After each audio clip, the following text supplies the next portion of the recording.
امام باندې پر رحمت الله علیه هغه شخصیت قرآن باندې هغه ته الله تعالی عزت ورکړي ماسوتن او دس په وکړو امام اعظم باندې پر رحمت الله علیه خلق په لاړل دی به په خپل کور د پاسه په لنټر او کوټه د پاسه ودرېدو تر سهاره پورې به هغه ماسوتن په اودس باندې د نوافلو کې قرآن وي د شپې به خوب نه کو د دې وجې نه الله مرتبه ورکړې ده الله د عمر زیات عیسی امام باندې پر رحمت الله علیه په علومو باندې را جمع کړي ده پته ولګېده د عزت لار دا صرف او صرف چې نو دا قرآن دی امام اعظم رحمت الله علیه ته یو پیرا یو ماشوم دی د خپل پلار سره ګرمۍ کې په خپل چت باندې بره سملي هغه پلار چې کم دی هغه زویره پلار نه تپوس کوي پلار د یو مسلې تپوس کول غواړم هغه ورته بچیه وایه څه مسله ده نور کله به موږ ګرمۍ کې راوختو موږ به پرې چت باندې سملاستو زموږ نه څو کوره اخوا پرې چت باندې یو ستن به ولاړه وه یو مناره به ولاړه پلار سوجه ده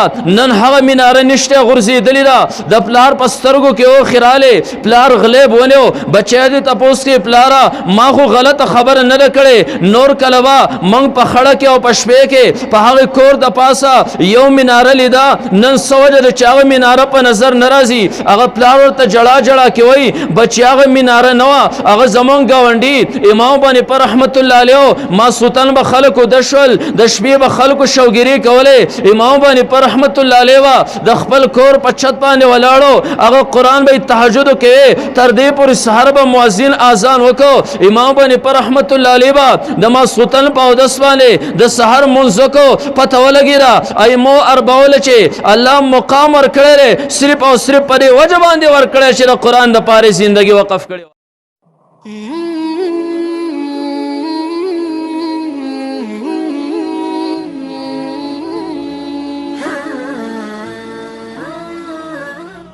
عزتمندو دنیا کې کتا سو نظر وګرځوي هر یو انسان د چې سحر د کور وزي کده ما خام خپل کور ته واپس کیږي او کرے کال پس خپل کور ته واپس کیږي یاد نور بهر ملکونو تزي درې سلور کال پس خپل کور ته واپس کیږي کر دیونه ته تاسو کې راته ولې د کور وزي د ټولو جواب یو دی هر یو انسان دا وایي زما بچی دی زما کړمه ده د خپل عزت لپاره بهر ته وځم دپاره د دې چې زما بچی چاته لاس ونه نسي زه په معاشره کې بې عزته نشم هر سړی صرف او صرف عزت طلبګار دی چې دنیا کې ما تر عزت زندگی میلاو شي خو اوس عزت دا اصل په څه کې دی بعضې خلکو ذهن کې را خبره ده چې عزت د دنیا په مال ګټلو کې دی د چا په ذهن کې را خبره ده چې عزت یو انسان ګټي د دنیا په ډګرو کې به ګټي د چا په ذهن کې را خبره ده چې عزت پرې کې دی چې چا ځان له اعلی مکان او کور تیار کو د چا په ذهن کې را خبره ده چې عزت پرې کې دی چې یو انسان ځان له اعلی سورلی والی او د چا په ذهن کې را سوچ او تصور دی چې عزت پرې کې دی چې یو انسان ځان له بلا ځمکه والی نن تاسو ته دې باره کې اختصارا خبره کول غواړم چې موږ عزت طلب کوو اصل عزت هغه عزت چې هغه په دنیا کې هم عزت دی او هغه عزت چې انسان د جسم نه روح پرواز وکي د انسان جسم لا اهلاحت ته نه رسېدلی د انسان د لاش چې کوم عزت دی را پسې کړی او بیا د انسان د لاش کته قبر ته ورکوز شو په هغه قبر کې هم د انسان د لاش دپاره عزت دی او بیا میدان محشر او آخرت کې هم عزت دی دا تمام عزتونه دا په کم یو څیز کې چې د نن نه پس موږ په هغې پسې لږ کوشش شروع کا او دغه عزت ځان له وګټو موږ به لږ غونته نظر وګرځو د صحابو دور ته چې د صحابو په دور کې اول د صحابو کم کیفیت او حالتو او بیا وروسته صحابو عزتونه په څه شي باندې وګټل د هغې نه پس به موږ راشو د تابعینو دور ته او بیا زمونږ ائمه مجتهدینو دور ته د هغې نه پس زمونږ اکابر او مشران دي د دیو چې کومه لاره د عزت وه هغه نن اختصارا غونته بیانو چې دیو عزتونه په څه کې راغونډ کړي دي صحابو ته تاسو لږ وګورئ کله چې الله دا قرآن نو نازل کړی د کم قرآن په جشن کې چې نن موږ او تاسو را جمع شوي یو دا د لرې لرې نه خلک دلته را جمع شوي دي د قرآن نه مخکې د هغو دور وګورئ او بیا د قرآن نه وروسته د هغو دور وګورئ تاسو ته به واضحه معلومه شي واقعي د قرآن عزت والا کتاب دی قرآن برکت ورکولو والا کتاب دی عزتونه که یو انسان ګوري په دې قرآن سره به عزتونه حاصلی من اول د سره د صحابو د دور نه شروع وکړه د نبی علیہ الصلوۃ والسلام په دور کې یو کس دی او د سوداګر دی هغه یهودي سوداګر دغه نوم سلام ابن جبیر دی هغه سلام دی سوداګر دی د مدینه باشنده دی د لار شام طرف ته او په شام کې سودا وغستا دی وی په لار باندې روان یم ما وکتل په لار باندې یو غلام چا بهر تلاری تر ایستلې او دغه غلام قیمت ډیر کم لګولې ره سلام ابن جبیر وای ما سوچ وکړو چې ما خو هر قسمه مال د شام نه راوچت کو راشه زغه سوداګریم دا کم قیمت والا غلام به واخلم او دا غلام به مدینه کې خرڅ کم شاهد در په سر باندې ما ته 2-3 روپۍ ګټه میلاو شي ما چې هغه غلام راوچت کو د هغه غلام نوم دی سالم هغه سالم چې مستقبل کې به الله عزتونه ورکوي کله چې هغه سالم د سلام ابن جبیر یهودي راوستو مدینه کې د خپل سوداګانو یو لوی دلۍ قایم کړه سوداګانې 2-3 ورځې کې خرڅې شوې هغه سالم غلام چې رقم راوستی دی هغه یو غرمو ته ولاړ دی آقا ورته وایي د دې ځای نه به خوځې نه پرې لار باندې خلک ځي شاهد تا زمانه واخلي هغه سالم ولاړ دی غرمو ته 3-4 ورځې تېرې شوې چا د هغه سر قیمت ونه لګو یو زنانه روانه ده هغه زنانه د هغې سالم نه تپوس کوي غلامه 3-4 ورځې زما وشوې زه پرې لار باندې ځم راځمه تا د سر قیمت چا ونه لګو هغه ورته وایي زما بدن کمزوری زما شکل دا ډېر زیات بد شکله دی څوک زما په سر باندې پیسو خرابولو ته تیار نه دی لہذا زما د سر قیمت زما قاله څوک نه ورکوي هغه زنانه وی ستا د سر قیمت څومره دی آقا ورته وی سلام ابن جبیر مال دومره پیسې را چې ما پې ورکړي دي زه د ده په سر باندې ګټه نالم خو چې د دې غم نه زه بېغمه شم هغه زنانه چې د هغه نوم صبیه دی هغه سالم غلام یې واغستو خپل کور ته یې بوتلو یو بل سوداګر راغی د هغه نوم ابو حذیفه دی دی د مکې باشنده دی د شام نه سودا راوړه مدینې ته چا ورته د هغې زنانه مطابق خبره وکړه چې داسې رحمدله زنانه ده او چا ورته د هغې د نسب مطابق خبره وکړه د نکاح پیغام ورولېږو هغه ابو حذیفه چې لوی سوداګر دی هغې زنانه د نکاح پیغام قبول کو نکاح شو دواړه لاړل مدینې ته مکې ته کله چې مکې ته رالل هغه ابو حذیفه دی په هغه دور کې لا مسلمان نو حضرت عثمان غنی رضی الله تعالی عنہ سره مرګتیا را عثمان غنی نے ورځ تپوس کوي ورته وایي عثمانه نور کله به زما او ستا مرګتیا مضبوطه وه نن زمانه مخ ګرځېولې هغه ورته وایي ته غیر مسلمه زه مسلمان شیمه تاله د کلمې دعوت در کوم مسلمان شه زما او ستا مرګتیا به بیا زوړ حالت ته ورواوړي دی مسلمان شو ښځه صبیه مسلمانه شوه هغه غلام سالم دی هم مسلمان شو چا چې هغه په سر باندې قیمت نه ورکو نن اختصارا دا خبره تاسو ته واضحول غواړم چې دنیا کې عزت څه شی ورکوي قبر کې عزت څه شی ورکوي اخرت کې د عزت لاره چې دی نو دا سره موږ د عزت لارې پرېښودې دي هغه سالم غلام هم اسلام قبول کو مسلمان شو هغه خپلې آقا چې دی نو هغه آزاد کو چې هغه صبیه زنانه وه هغه غلام په جړا شو سالم چې زما د سر سوری خو ختم شو ځکه نن تازه آزاد کړم زه به کم سیټ ته ځمه د هغې خاوند ابو حذیفه ورته وایي ته زما سره به زه به تا نه خپل زوی جوړ کړم دی راواغست د نبي علیه الصلاة والسلام سره کېنو یو خو هغه دور په سالم باندې په کم دور کې چې چا د ده د سر قیمت نه ورکو اوس چې کله نبي علیه الصلاة والسلام سره شاګر شو قرآن یې زده کو د هغې دور نه د هغې عزتونه شروع شول نبی علیہ الصلوۃ والسلام هغه شاګر د صحابو سره هجرت کوي رسول الله مبارک د صحابو سره هجرت شروع کو لاړ چې کله مدینې ته هجرت کوي قبا کې مسجد تعمیر وشو رسول الله مبارک انتخاب کوي څوک په مخ کې جمع ور کوي قبا کې به مخ کې جمع څوک ور کوي خلکو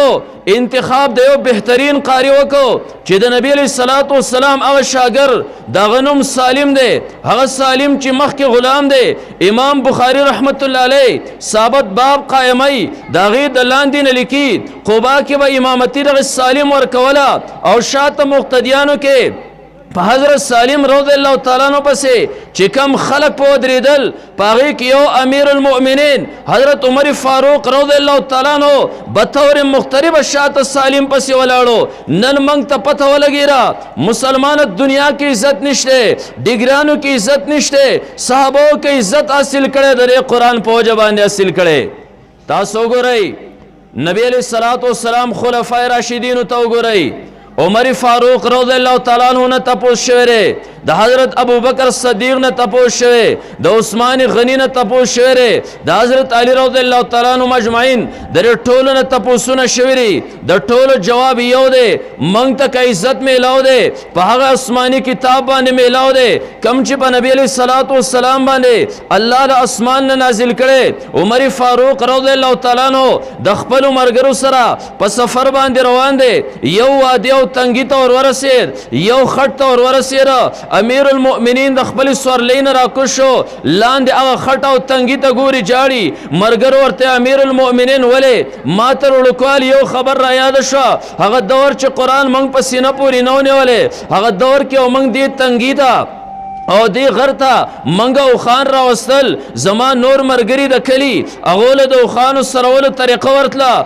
ما عمر له د اوښانو سرولو طریقه نه راتله زه به رالم ما به مخان راوشړل کله چې موږ ماښام کورونو ته لاړو زمونږ مشران به لارې ته راوتیو د نورو مرګرو اوښان به ماړو زما اوښان به نهرو زما پلار به چوکه زما د لاسه واغسته ماله به یې راواچوله عمره زه به په تا باندې څه کومه ته چې لوړ شي ته به څه کې ستا به بچي او کړمۍ نن تر اوښانو سرولو په طریقه باندې نه پوهېږې امیر المؤمنین عمر فاروق وایي زه هم هغه عمر یم چې وړوکوالی کې کله ما قرآن په سینه پورې نه ونیولی ما له د اوښانو سرولو طریقه نه راتله کله نه چې ما قرآن په سینه پورې ونیو په قرآن باندې مې عمل شروع کړو الله هغه درجه نن راکړه نن زما په دور خلافت کې ځنګل کې شرمخان او بزي ګډې وډې ګرځي د شرمخ مجال نشته بزي ته خوله ور واچوي ذکر فاروق اعظم دور خلافت ته پته ولګېده حضرت ابو بکر صدیق لا که عزت ورکړی قرآن ورکړی سالم لا که عزت ورکړی قرآن ورکړو مخکې نه منګه د نبی علیه الصلاۃ والسلام پسې دویمه درجه امت کې د حضرت ابو بکر صدیق ته قرآن نه مخکې عبدالرحمن کله چې قرآن په سینه پورې ونیو قرآن باندې عمل شروع کړو موږ ورته عبدالرحمن نه وایو موږ ورته صرف ابو بکر نه وایو شاهد که ما نن پرې مجلس کې صرف ابو بکر وی یو ماشوم به پاسی مولوی صاحب ستاره تر زوی خو نو حضرت ابو بکر صدیق رضی الله تعالی عنہ وایا القابات او عزتونه قرآن ورکل مخکې نه صرف علی دی عزتونه قرآن ورکل اوس ورته مونږ حضرت علی رضی الله تعالی عنہ وایو مخکې نه صرف عثمان دی اوس ورته مونږ حضرت عثمان ذی النورین حضرت عثمان غنی رضی الله تعالی عنہ وایو صحابو لکه عزتونه میلاو شوي د قرآن په وجه باندې میلاو شوي ما د کالام خلکو نن که په صحیح معنو کې تاسو عزت غواړئ الحمدلله قرآن هم موجود دی د قرآن قرآ هم موجود دي په دې وجه صحابو نه لږ شاته راشئ زمونږ ائمه اربعه څلور امامان الله دنیا کې لویه مرتبه ورکړې ده بعضې خلک د هغو دشمنان دي الله عزتونه ورکړي عزت هغو ته ګوره په کور دننه نه دی میلاو شوی تاسو د کتابونو ذخیره اوچته کوئ تاسو ته به پته ولګي چې د دیو د قرآن سره شق او محبتو د قرآن لپاره خپله زندګي وقف کړې وه ځکه الله عزتونه ورکړي امام اعظم ابو حنیفه رحمت الله علیه له که الله عزت ورکړی دی د امام ابو حنیفه رحمت الله علیه تاریخ وګورئ موږ کله کله دا خبره خبره کو ډیر خلک خوله چینګه کې وخاندي امام باندې پر رحمت الله علیه هغه شخصیت قرآن باندې هغه ته الله تعالی عزت ورکړي ماسوتن او دس په وکړو امام اعظم باندې پر رحمت الله علیه خلق په لاړل دی به په خپل کور د پاسه په لنټر او کوټه د پاسه ودرېدو تر سهاره پورې به هغه ماسوتن په اودس باندې د نوافلو کې قرآن وي د شپې به خوب نه کو د دې وجې نه الله مرتبه ورکړې ده الله د امت زیات عیسی امام باندې پر رحمت الله علیه په علومو باندې را جمع کړي ده پته ولګېده د عزت لار دا صرف او صرف چې دی نو دا قرآن دی امام اعظم رحمت الله علیه ته یو پیرا یو ماشوم دی د خپل پلار سره ګرمۍ کې په خپل چت باندې بره سملي هغه پلار چې کم دی هغه زویره پلار نه تپوس کوي پلار د یو مسلې تپوس کول غواړم هغه ورته بچیه وایه څه مسله ده نور کله به موږ ګرمۍ کې راوختو موږ به پرې چت باندې سملاستو زموږ نه څو کوره اخوا پرې چت باندې یو ستن به ولاړه وه یو مناره به ولاړه وه پلاره څه وجه ده نن هغه مناره نشته غورځېدلې ده د پلار په سترګو کې اوښې رالې پلار غلیب ونیو بچی دې تپوس کې پلاره ما خو غلطه خبره نه ده کړې نور کله به موږ په خړه کې او په شپې کې په هغې کور د پاسه یو مناره لیده نن څه وجه ده چې هغه مناره په نظر نه راځي هغه پلار ورته جړا جړا کې وایي بچی هغه مناره نه وه هغه زموږ ګاونډي امام باندې پر رحمت الله علیه ماسوتن به خلکو د شول د شپې به خلکو شوګیري کولې امام باندې پر رحمت الله علیه وه د خپل کور په چت باندې ولاړو هغه قرآن به تهجد کوي تر دې پورې سهار به مؤذن اذان وکړو امام باندې پر رحمت الله علیه به د ماسوتن په اودس باندې د سحر مونځ وکړو پته ولګېده ایمو اربعول چې الله مقام ورکړی صرف او صرف په دې وجه باندې ورکړی چې د قرآن دپاره زندګي وقف کړې وه پته ولګېده د عزت لار هم داره د عزت لار هم داره چې موږ قرآن خپل کو قرآن وای په هغې باندې ځان پوه کړو او د قرآن تعلیمات موږ خپل کړل ائمه اربعو کې امام باندې پر رحمت الله علیه د قرآن عاشقو الله مقام او مرتبه ورکړه د دې نه لوی شخص کې راشي امام باندې پر رحمت الله علیه نه ساخي دي په یو ځای باندې پروت دی خپل لوري سر ته ناست او جاړي خپل لور له تسلي ورکوي بچیه جاړه ما په کم ځای باندې چې ستا د پلار نه روخیږي په الله قسم په دغه ځای باندې ما 7,000 پیرې د قرآن مجید ختم کړی دی د دې نه لوی شخص چرته کې راشي الله د قرآن د وجې نه ائمه اربعو له عزتونه ورکړل او بیا خصوصا امام احمد بن حنبل رحمت الله علیه چې د قرآن دپاره کم مشکلات برداشت کړي دي هغه د تاریخ یو لوی سره د قرآن دپاره کم مشکلات اوچت کړي دي او بیا د هغه عزتونه وګوره امام احمد بن حنبل رحمت الله علیه په دور کې یو معتزلي باچا دی معتصم بالله د هغه ذهن چې کوم دی اعتزال طرف ته مایلو او د معتزله عقیده داره چې قرآن د الله کلام نه دی قرآن د الله مخلوق دی دغه عقیده په خلکو باندې زبردستی باندې منله یو امام احمد بن حنبل انکار وکړو نور علماو دا وی دې ټیم کې که الله رخصت ورکړی موږ به رخصت باندې عمل وکړو امام احمد بن حنبل علماو ته وی زه په رخصت عمل نه کوم زه په عزیمت باندې عمل کوم زه به چرته د دې معتزلي سره قرآن تر الله مخلوق ونه یم زه قرآن تر الله کلام یم د امام احمد بن حنبل رحمت الله علیه خلاف باندې هغه معتزلي بادشاه معتصم بالله کسان ولېږل امام احمد بن حنبل ته د قرآن په وجه باندې چې هغه قرآن ته ازلي د الله کلام وي بیړۍ ورته ور واچولی شي امام احمد بن حنبل رحمت الله علیه خپل واقعات کتابونو کې بند کړي دي امام احمد بن حنبل وایي زه معتصم بالله ته کړو کې راوستی شوم ما ته دومره کړی صرف پرې مسله باندې ور اچولی شي چې ما قرآن تر الله کلام وي دې معتزلي ما ته قرآن تر الله مخلوق وایا ما زه بالکل مخلوق نه یم ما ته دومره کړی را واچولی شوی چې کله به رات کړو د وجې نه زه په ځمکه باندې را پرېوتم بیا به زه پورته کېدی نه شم خلکو به د لاس ونیوم زه به یې اوچت کړم خلکو ته پته ولګېده چې دومره کړی ده ته لګېدلي لاس او خپو کې بیړۍ لګېدلي دی په لار باندې نشي تللی ما له یو سورلۍ راوستی شوه زه هغې سورلۍ ته اوچت کړی شوم زه معتصم بالله مخامخ شوم معتصم بالله ځان سره کېنولم غواړم دغه سره چې کومه مناظره شوې ده زه دلته د هغې بیان نه غواړم په دې باندې چې کلام دا د الله کلام نه دی قرآن د الله کلام نه دی بلکې قرآن د الله مخلوق دی مناظرین پس چې امام احمد بن حنبل رحمت الله علیه ټوس دلایل هغه معتزلي بادشاه معتصم بالله ته پیش کړل معتصم بالله ته پته ولګېده موږ د امام احمد بن حنبل د جواب نه یو نه د چې کوم دی اډر وکړو دا امام احمد بن حنبل د پات کړو کې مکمل بند کړي جلاتیان راوغختل څومره د چا په لاس کې زوري دله چې کوم دی نو ګزارونه ورکوي امام احمد بن حنبل وایي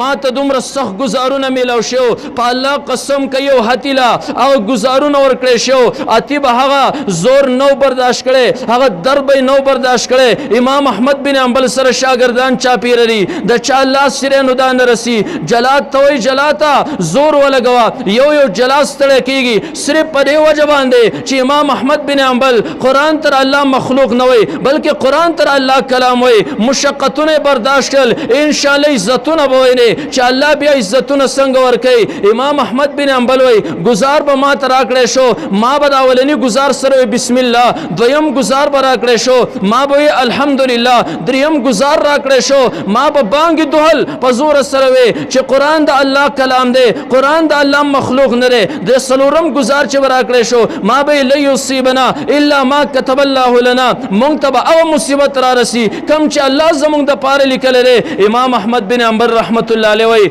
ما به گزارونه برداشت کول ټیم به ما ته معتصم بالله وي قران تر الله مخلوق وي او کنه ما بالکل ورته نه ما قران د الله کلام دی جلات ته حکم وک جلاتا زره توهین غواړم زره دی امام احمد بن حنبل شرمول غواړم ذکر خود درد برداشت کوي لګ پرې محفل کې د توهین وشي جلات ته په هغه ځای گزارونه ور کوي کمزه چې خپل پرتګاخ تړلې جلات سو گزارونه په هغه ځای باندې ورکړل د امام احمد بن حنبل پرتګاخ وشلید او داغه نه چې کله لباس پخکته باندې روان شو امام احمد بن حنبل چغې کړې فریاد شروع کو یا غیاث المستغیثین یا الہ العالمین اے فریاد رسا اے الہ العالمین نن کز په حق مربا ما کلام ته کلام ویلې ما قران ته کلام ویلې د معتزلی ما توي مخلوق ورته وایا یا الہ العالمین کز په خپل خبره کې سچم ز په خپل خبره کې په حق يم رب زما پرتګ پخکته باندې روان دي زما د پرتګ هغه پرتګا خوشلیدو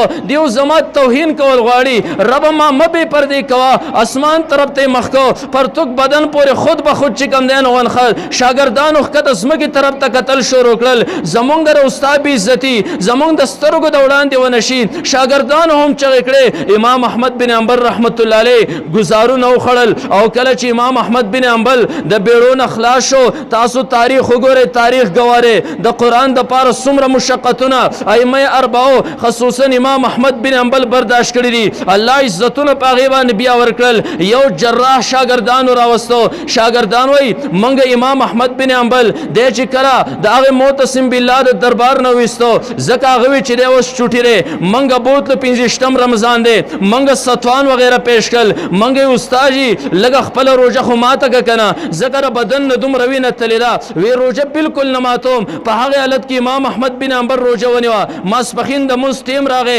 د ویني په هغه حالت کې امام احمد بن حنبل د ماسپخین منظم سره وک او کله چې خپل زیات اور ورسیرو شاګردان یو ډاکټر راوستو هغه ډاکټر هغه دور کې ګوره دا د نشید دوايان نه وي د نشید سرنجان نو امام احمد بن حنبل د بدن نه داسې غوخي زی په زیبان خطا ویزان شوی سرمنش لیدلی دا هغه جراح قنچر واغستا د امام احمد بن حنبل د جسم نه چې کمی غوخي خطا زوړندوي د بدن پټون خطا زوړندو هغه بالکل قنچی کړل جسم ورله برابر کو او په دغه حالت کې امام احمد بن حنبل وی چې ګوري شاګردانو که زماره خلینه خبره وته ما پر رخصت باندې عمل کړی شاهد د تمام مسلمانانو عقیده دا جوړه شوی چې قران د الله مخلوق دی ما پر رخصت باندې عمل وکړو الله زماره خلینه خبر ما په عظمت باندې عمل وکړو الله زماره خلینه هغه خبر ونه استا کم کې چې خلکو عقاید بګړاویدل په دې وجه باندې امام احمد بن حنبل مشقتونه برداشت کړل دا غینه پس عزتونو ته وګوره دنیا کې عزت سکے امام احمد بن حنبل رحمت الله علیه وفات شو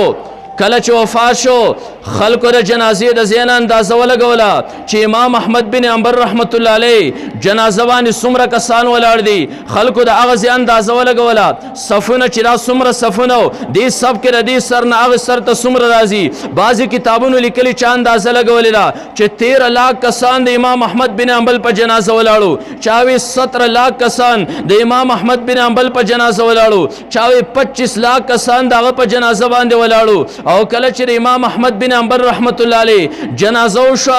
لوی شخصیتو خلکو ته پته و چې د قرآن د پاره مشقتونه برداشت کړي، الله عزتونه د کلام د وجې نه ورکوي. امام احمد بن حنبل جنازه باندې کله چې 25 لاک کسان ودرېدل، غیر مسلمه چاپیره تماشې لراغلي. کله چې دومره لویه جمع د امام احمد بن حنبل په جنازه باندې ولیده، 20,000 غیر مسلمو په هغه ځای باندې کلمه وې، مسلمانان شول. دا ولې دا عزت امام احمد بن حنبل دی لاشله الله د قرآن په وجه باندې ورکه. کله چې قبر ته ورسید دفن شو، یو کس خوب کینی، امام احمد بن حنبل ما په خوب کې ولیده، رب در سره څه وکړل؟ وی رب فرشتو ته حکم وکړو د عرش مخ کې یو کرسۍ سجاو کړې ده. امام احمد بن حنبل وی زه لاړم په کرسۍ باندې کېناستم، رب چې کوم دی هغه فرشتو ته حکم وکړو، فرشتو د قیامت د ورځې پورې د ده په سر باندې ملغلرې شیندئ، دله دا عزت چې دی نو دا ورکوي. او ما ته وی ای احمد بن حنبله د هر څه چې تا ته در میلاو شل دا صرف او صرف د قرآن د عزت په وجه باندې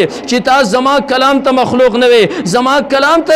ازلی کلام چې کوم دی نو دا وي. په دې وجه یو کس وی ما امام احمد بن حنبل په خوب کې ولید، رب در سره څه وکړل؟ وی رب ما ته وفرمیل دا 8 دروازې دي، ای امام احمد بن حنبله ستا دپاره کولاو دي، جنت ته په کومه دروازه باندې تلل غواړې نو ورشه داخل شه. ټول وایي سبحان الله. پته ولګېده چې دنیا کې څومره هم چا عزتونه وړي دي، صرف او صرف د قرآن په وجه باندې. نن هم هغه قرآن الحمدلله موجود دی، هغه مدارس هم موجود دي. د هغې نه پس که تاسو رایمه اربعونه وروسته وګورئ، الله په هر دور کې که خلکو له عزتونه ورکړي صرف د قرآن په وجه باندې. تاسو به سکول کتابونو کې شاید تاسو کې تعلیم یافته طبقه ناستئ، تاسو د سکول کتابونو کې هغه خلافت عثمانیه نوم به اورېدلی. دنیا باندې الله تعالی د مسلمانانو لوی خلافت چلولی، اسلامي خلافت. د هغې تاریخ تاسو لږ وګورئ، د هغې شاته چې کوم دی لوی دا د قرآن مجید هغه برکاتو د قرآن په وجه باندې مسلمان له الله دا عزت ورکړی. د ترک یو نوجوان دی، د هغې نوجوان نوم دی عثمان. هغه عثمان په زړه کې الله تعالی مهمان نوازي ور اچولې وه. د هر یو انسان یو خپل جدا فطرتي. هغه عثمان به د بهر نه اکثر میلمانه راوستل، یا به په دې کلي کې څوک میلمه شو، عثمان به خپل کور ته بوتو. خلکو ورته وی چې ته په کومه محله کې اوسېږې؟ دا محله کې پردي څوک نشته، دلته پردی میلمه مه راوله، دلته زمونږ زنانه بهر ګرځي، ته پردی سړی راولې، زمونږ زنانه ورته تکلیفي. عثمان به بیا هم میلمانه راوستل، خلکو دمکي ورکړه دا وار موږ ستا میلمه هم وهو، تا هم چې کوم دی د کلي نه شړو، ته به میلمه آینده دپاره نه راولې. عثمان یو میلمه راوست، خلکو اعلان وکړو عثمان بل پردی سړی کلي ته او محلې ته داخل کړی. خلکو هغه میلمه هم وهو، خلکو عثمان هم د کلي نه و. دی لاړ د خپل یو استاد او د پیر سره، د هغه سره شپه کوي، د شپې چې کوم دی نو تهجد ته پاسېرو، د هغې نه پس دی قرآن مجید طلب کوي. کوم ځای به قرآن پروت وي زه لږ تلاوت وکړم. المارۍ چې کله ولټولې یو ځای کې قرآن پروت و، خو په هغه ځای کې پروت دی کوم ځای چې عثمان به خپې هغه سیټ ته غځولې. د چغې شروع کړې ربه ما ته خو دا پته نه وه په دې المارۍ کې قرآن پروت دی، ربه ما د قرآن توهین وکړو، ما د قرآن بې عزتي کړې ده، ما خو قرآن طرف ته خپې غځولې دي،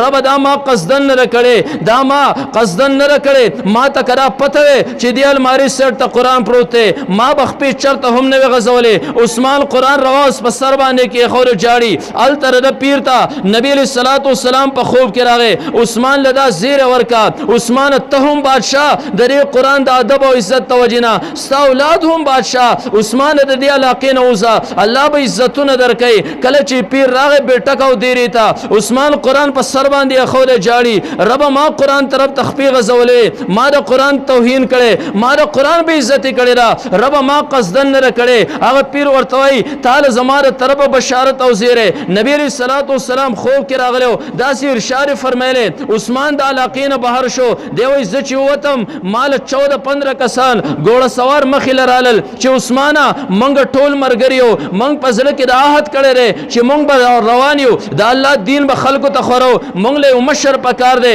موږ ته سم سړی ښکاره شوي زموږ مشر شه دی مشر دی مخکې روان دی یو کلي طرف ته وررسي خلک ملګري کېږي یو لوی لښکر جوړ شو یو علاقې ته لاړو روم ته ورسېدل. روم کې د هغه ځای حکمران دا یهودي دی. خلکو ورته وی مسلمانانو دا یهودي حکمران په موږ باندې ظلم کوي د رسم مخنیوی وکړه. عثمان هغه یهودي ته خط ولېږه زه ستا سره جهاد کول غواړم ته مسلمانانو باندې ظلم کوي. خلکو نه هغه یهودي تپوس کوي دا عثمان څنګه سړی دی د سره نوراني چهرې دي د سره کم ملګري دي الله والا دي شاید زموږ علاقه فتح کی. هغه یهودي او خط رالیږي عثمان زما سره صلح وکړه زه خپل لور تعالی په نکاح درکول غواړم زما سره صلح وکړه ما ته څه مه وایه. ملګرو عثمان ته بالکل د ده لور سره نکاح وکړه صلح ورسره وکړه خو په دې شرط باندې چې بیا به مسلمانان نه تنګې. عثمان په هغه علاقه کې دیره شو. بادشاه وخت د روم چې کله مړ شو د هغه بالکل څوک وارث نشته زوی نشته. خلکو یې د خلیفه پکار دی عثمان نه بل اعلی شخصیت نشته. عثمان د هغې علاقې خلیفه جوړ شو. عثمان خلکو ته وی خلکو زما لاس کې قرآن دی د دې قرآن په وجه باندې نبی علیه الصلوۃ والسلام زما استاد او پیر له دا بشارت ورکړو عثمان د قرآن عزت ته کړی دنیا کې به عزت مومې ته دنیا کې هم بادشاه ستا اولاد هم بادشاه الله مال حکومت راکو. نبی علیه الصلوۃ والسلام بشارت نن تکمیل ته ورسېدو نن نه پس به انشاءالله پر ځمکه باندې د قرآن نظامي عثمان د ځان سره قرآن وړي او کله چې واپس راځي قرآن په ترخ کې واپس راوړي فیصلې په قرآن باندې کېږي. 100 کاله د مسلمانانو هغه حکومت هغې ته خلافت عثمانیه وایي دا وچلید او کله چې خلافت عثمانیه کې د قرآن توهین خلکو شروع کړه الله ته واپس نن موږ ته پته ولګېده چې د عزت لاره صرف او صرف دا قرآن دی. تاسو بیا لغون ته کې ښه آخر ته راشئ زمونږ د اکابرو دور دنیا باندې تیر شوی دی او موږ ګور هغو له الله عزت په څه وجه باندې ورکړی. نن داسې سټیج خالی نه دی پاغه باندې مولانا اشرف علي طالبي رحمت الله علیه نوم ناغسته کی. نن داسې سټیج خالی نه دی داسې منبر خالی نه دی پاغه باندې مولانا قاسمی نانوتی رحمت الله علیه دا نوم ناغسته کیږي. داسې سټیجونه خالی نه دي پاغه باندې د کابر علماء دیوبند نمونه دا ناغسته کی. نن داسې کتاب نشته پاغه کې راغو اقوال دن موجود نه. نن منګرالو دیول عزت شي ورکو مونږ چې کله وکتل مولانا اشرف علي طالبي رحمت الله علیه علماء ورته حکیم الامت وای د تمام امت یو طبیب دی. مولانا اشرف علي طالبي رحمت الله علیه ولیکل چې کله مونږ واړو وړوکواله کې یو زما مشرور دی داغه نوم شوکت علي دی زما نوم اشرف علي دی زما پلار زما مور ته وی خزه دا ما شمال لو شویری د بیا یو مدرسه کې یا یو اداره کې د تعلیم د پاره دیو زه داخلوما مونږ دریوان روان شو. یو طرف ته شوکت علي مشرور دی بل طرف ته کشرور اشرف علي دی بل طرف ته پلار دی. منګ لاړو منګ دارالعلوم دیوبند ته ورالو الته کې یو فارم زما ډک شو اشرف علي په نوم باندې د هغه ځای نه موږ دریوان راپاسېرو موږ د علیګړ کالج له لاړو علیګړ کالج کې یو فارم زما د نوم په زما د رور په نوم باندې د شوکت علي په نوم باندې ډک شو. موږ ته پلار وی یو مې دیوبند مدرسه کې داخل کو یو مې بوتو د علیګړ کالج کې مې داخل کو. زه وسکور ته سبا خپل بیکونه او بستری راوړی زب سوازم د مدرسې هغه هاسټل ته وزم زما رور اشرف علي زما رور شوکت علي وزي د کالج علیګړ هاسټل ته وزي. مونږ چې کله ماښام کور ته رالو مولانا اشرف علي طالبي رحمت الله علیه وای نن زما د مور او د پلار هغه خبره نن هم په غوږونو کې راسي تاویږي. زما مور تپوسو کو ماشومان دې چرته بوتلل یو مې مدرسه کې داخل کو بل مې د علیګړ په کالج کې داخل کو. زما مور تپوسو کو کم یو مدرسه کې او کم یو کالج کې ما اشرف علي مدرسه کې داخل کو ما شوکت علي د علیګړ په کالج کالج کې داخل کو. مولانا اشرف علي تانوي رحمت الله علیه وای ما تر مور هغه سویلې نن هم یاد دی. زما مور یو سویلې وکړو تندله یو گزار ورکو وای چې سړی ما شومان دي تبا کړل. ولی دي تبا کړل؟ یو چې تار علیګړ کالج ته بوته دله دي عزت ورکو دله دي مرتبه ورکړه. سبا ورځ د په لاس کې به قلمي دی به په خلکو باندې حکومت کوي. دره قلم زور به دنیا کې چلیږي. تا خو اشرف علي رملا تیر مات کو کم چې تا مدرسې ته بوته طالب علم دی کو. ما تر پلار جواب نن هم یاد دی. د پلار خبر نن هم زما وګونو کې تاویږي. ما ته وای خزي تا خدا وی چې کم دی مدرسې ته بوته دا غرم لا تیر دی مات کو. ان شاء الله الله بان قریب هغه ورځ راولي ستاره شوکت علي غون ته بچوا د علیګړ د کالج نه فارغ شي. زماره اشرف علي غون ته بچوا دا د مدرسې نه فارغ شي. ان شاء الله ورځ که زمونږ په زندګۍ باندې رااله زه تا ته وایم ستاره شوکت علي غون ته بچوا زماره اشرف علي غون ته بچو خپو ته پیزار سمي. او بیا مولانا اشرف علي تانوي رحمت الله علیه وای یو ورځ زه ولاړ یم زه چې هم فارغ شوم مدرس ولګېرم زما رور شوکت علي دا یو پروفیسر ولګېره. یو پیره زه ولاړ یم داسې ما ته یو دعوتنامه راله چې یو علاقه کې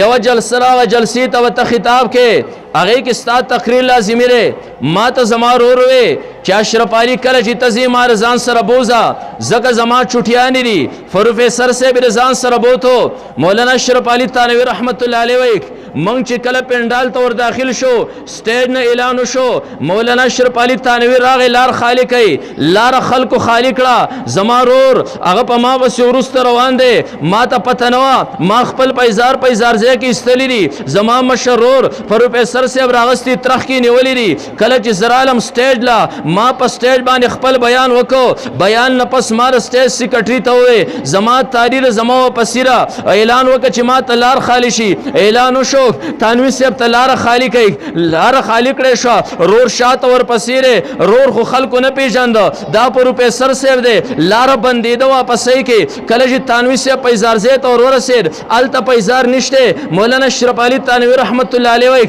ما ترور आवाज وکړو لاسونه پورته کړل. ما ته وایي لږ صبر وکړه اشرف علي ستا پیزار ما دا پترخ کې نیولې دي. کله چې زما رور ډېر وخت پس زما خواله راغی ما ته خپو ته پیزار کېښودل. ما پیزار لا نو پخپو کړي. ما ورته رورا تا تر مور پلار هغه خبره یاد شي او که یاد نه شي زموږ مور چې په ما اعتراض کړو تا ته وی چې د اعلی مرتبې ته ورسېد پلار چې کومه خبره کړې ده زما رور شوکت علي چې اشرف علي بالکل نن ما تسلیمه کړه. د قرآن نه علاوه کوي انسان په بل ځای کې عزت ګوري دی عبس لار باندې روان دی ځکه عزت کا الله یښودی دی نه دا قرآن کې یښودی دی. قرآن نه علاوه په بل څه کې عزت نشته. پته ولګي را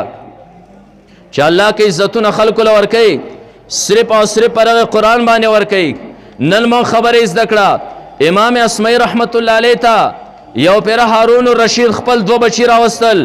او د امام اسمعي رحمت الله علیه په کم جماعت کې امام د ماشومانو ته سبق وایي د هغې د پاسه دغه کور دی دې غاړې ته او هغه هارون بادشاه خپل بچي کله کله صحیح کوي چې زما را بچي دا امام اسمعي سره سبق وایي او که نه وایي. یو پیری بره د خپل کور نه کړکۍ کې صحیح کوي. امام اسمعي بهر ته وتېری. کله چې پیسارځای کې راغی د ده بچي د جماعت په صحن کې لګیاري د خپل تکرار کې سبق اړی. کله چې امام اسمعي راغی دواړو بچو منډې کړې. پیسارځای کې امام صاحب پیسار هغه راغستل غوښتل چې د استاذ کمرې ته راوړي. یو رور ور مخکې شو دواړه پیسارې راوچت کړل. بل رور ورته وویل چې ما خو منډه والې یوازې خو ستا استاد نه دی زما هم استاد ته هم د ثواب په نیت باندې راغلی زه هم د ثواب په نیت باندې راغلی یم. بل رور ورته وویل چې دواړه پیسار ما راغستي زه خو تاله پیسار نه در کوم. یو رور یې خامخا به پیسار راکې. هارون بادشاه د برې نه کړکۍ کې ګوري چې الله هغې خلکو له چا چې زندګي قرآن دپاره وقف کړې ده هغو له څومره عزتونه ورکړي دي. د دواړو رونو پرې باندې سمجوته راله. دواړو رونه دې خبره باندې تیار شول چې د یو رور په اوږه باندې صادر دی موږ به پیزارځای کې صادر خور کو. دواړه پیزار به په هغې کې کېرو. یو رور به هم دواړه پیس کې ونسي بل به هم دواړه پیس کې ونسي. هغه پیزار به په دوه کسه باندې ویسوک. یو ته به هم الله د دواړو پیزارو چتول اجر ورکي بل به هم ورکي. هارون بادشاه راغی امام صاحب مخکې ګوټنې ماتې کړې. امام صاحب پرې خبره باندې مې پوه کا د دنیا عزتونه چا یوړل د آخرت عزتونه به څوک کړي. امام اسمعي پوه شو وی ته بادشاه تا ویوړو وی ته خو دا وی چې ته بادشاه عزتونه یوړو. په الله قسم بادشاه د هغه چا په عزت پسې ولی شو د چا د زړه غوښې چې د دغه کس په پیزارو باندې د یو بل ګریوانونه شلی. امام اسمعي بادشاه سلامت من خدا چغې وباسو چې د عزت لارداره خو څوک یې مني نه. اختصارا خبره 2-3 منټه کې راونډومه. دا د دنیا عزتونه دي او بیا د قبر عزتونه. د قبر عزتونه ابو هريره رضی الله تعالی عنہ ناسته نبی علیہ الصلوۃ والسلام ورته اے ابو هريره قرآن کې خپل زندگی زړه کا قرآن زده کا او بلته وخیا. کم یو انسان چې د قرآن د پاره خپل زندگی را وقف کړه قرآن کې زندگی را زړه کړه او بیا هم په دغه درس او تدریس او قرآن په خدمت کې دل مرګ راغی او د پر قبر کې دنه دفن شي د الله نورانی پرشي دغه قبر د پاره داسې دیدار او ملاقات لرازي څنګه چې مسلمانان خانه کعبه د پاره دیدار لزي دینه بلو عزت چرته کې رشي.